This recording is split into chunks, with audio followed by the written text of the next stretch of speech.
از جمله علامات خوشبختی ورزش منظم.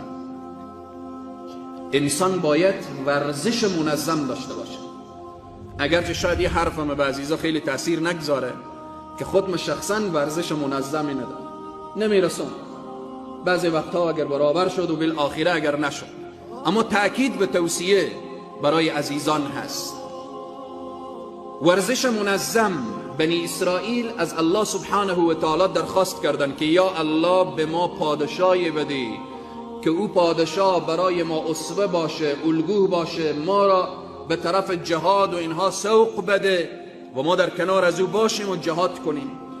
الله سبحانه و تعالی در قرآن طالوت با عنوان پادشاه به بنی اسرائیل میفرسته.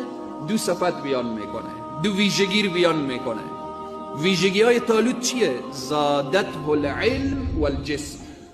الله میگه انی پادشاهی به شما میدم که هم علم داره هم جسم داره. علم جایگاهش را هم عمومی داریم، جسم قوی داره. نبی مکرم اسلام میفرمایند مؤمن القوی خیر و احب الی الله من المؤمن الضعیف.